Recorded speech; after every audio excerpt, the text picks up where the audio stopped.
नमस्कार, Vande Mataram. Communal hater भले हम 1947 के पीछे जाएं या आज 22 तक देखें, there is no end to it. हर कोई has no tolerance to other religions. Still there is a fight, there is a hatred, there is a violence, there is non acceptance towards every religion. India को secularisation बोलते हैं, but क्या वो secularism आज तक maintain हुई है? No. Udupi college Karnataka में अचानक से एक दिन अपने गेट पे एंट्री बंद कर देता है हिजाब पहनी लड़कियों के।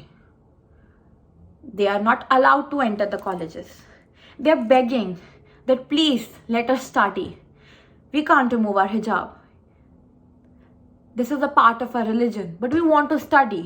We have our exams next month. एक महीने के बाद हमारे एग्जाम्स हैं, but they are being stopped, they are being barred to enter the college. उसको देख के बाकी कॉलेजेस के students, I myself a Hindu and I respect every religion, और हमारे हिंदू स्टूडेंट्स क्या करते हैं? हमारे Indians, I don't part myself like हमारे हिंदू स्टूडेंट्स, हमारे इंडियंस क्या करते हैं? सैफरन पहन के प्रोटेस्ट करते हैं कि अगर वो अपनी यूनिफॉर्म में नहीं आएंगी तो हम भी यूनिफॉर्म में नहीं आएंगे।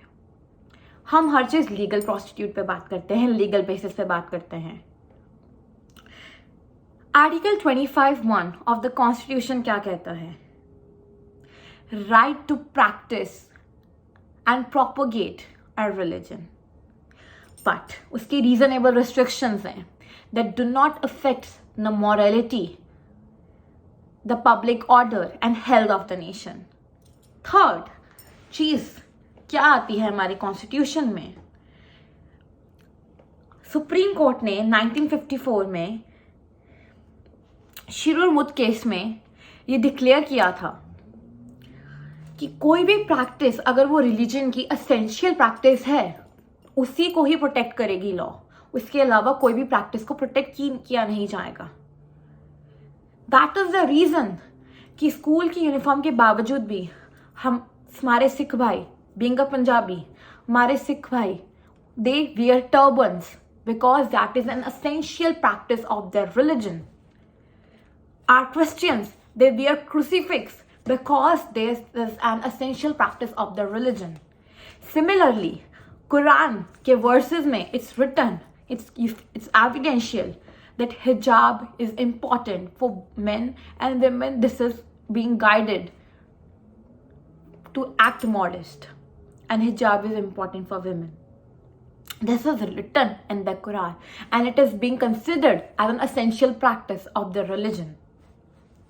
Shariat law 1937 में आया, right?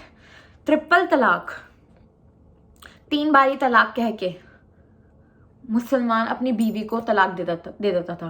वो भले नशे में था, गुस्से में था और तलाक हो जाता था। इस तरह से ना लड़की की जिंदगी देखी जा रही थी, डाइवोर्स हो जाता था, ना कोई आर्बिट्रेशन पीरियड होता था, सेटल करने के लिए डिस्प्यूट कोई पीरियड नहीं होता था, उसको कोई मेंटेनेंस नहीं प्रॉपर मिलती थी।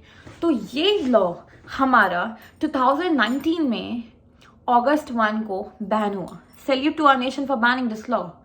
और वो 2 ग्राउंड्स पे बैन हुआ था।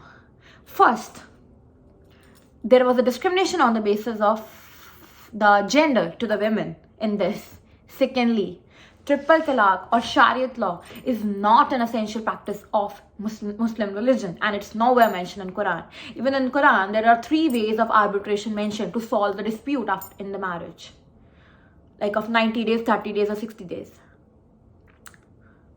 तो इस बेसिस पे ट्रिपल तलाक बैन हुआ था। But however, hijab is a deemed essential practice of Quran. हम ये बात कहाँ से ला सकते हैं बीच में? वो बात बिल्कुल सेपरेट हो जाती है कि छोटी छोटी लड़कियों को पूरा कवर कर दिया जाता है, उनकी चॉइस भी नहीं होती। यहाँ बात क्वेश्चन यहाँ पे ये नहीं आ रहा है कि उनकी चॉइस है उनको कवर करना कि नहीं, ये बात क्वेश्चन ये नहीं आ रहा।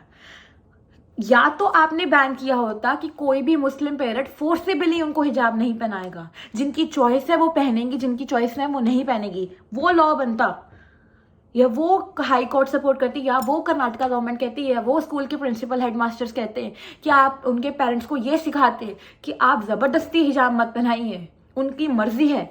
जैसे हम एक बात करते हैं, आई एम हिंदू, वो मैं फॉलो करना चाहूँ कि नहीं, वो मेरे पेरेंट्स नहीं फोर्स करते, ना ही उन्होंने आज करा। जिनको मैंने जो मान्यता रखनी है वो रखूंगी।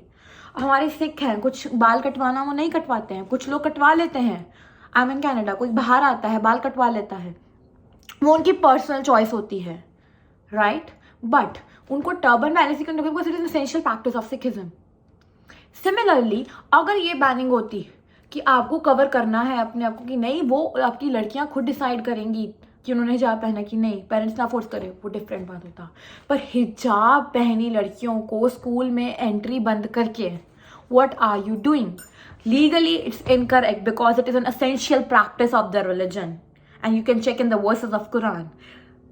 Morally it is incorrect because it is taking the education from women. Why?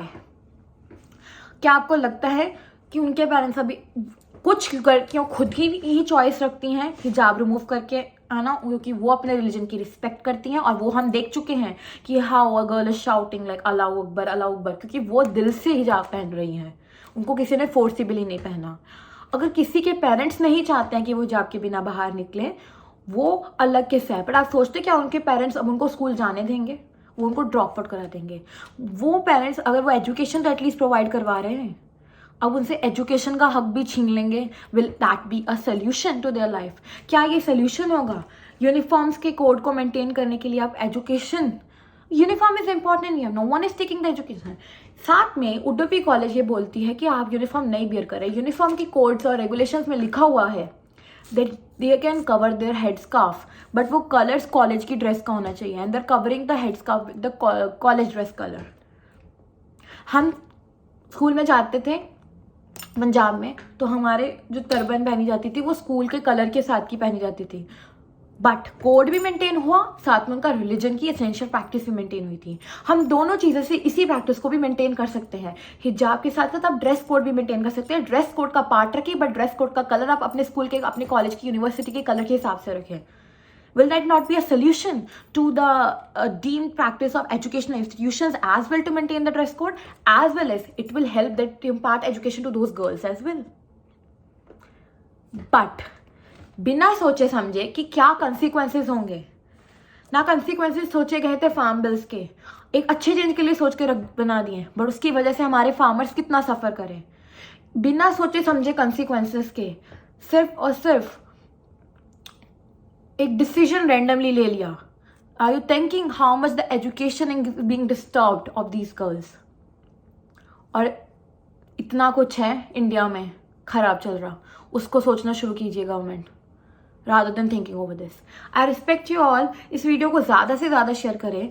Karnataka high court ने जो डिसीजन लिया है उसकी अपील सुप्रीम कोर्ट ने रिजेक्ट कर दी है कि वो अभी इस केस को नहीं उठाएगी। ये कोर्ट सुप्रीम कोर्ट तक पहुँचे और पुराने स्टेटस को वारंटों के हिसाब से पुरानी चीज़ें चेक की जाएं, एंड जो एसेंशियल प्रैक्टिसेस वाली बात 1954 में डिक्लेयर हुई थी उसको मद्देनजर रखते हुए, दोनों चीज़ों को देखते हुए, code of uniform as well as protecting the rights of the hijab women, उनको स्कूल में एंट्री मिले। Thank you.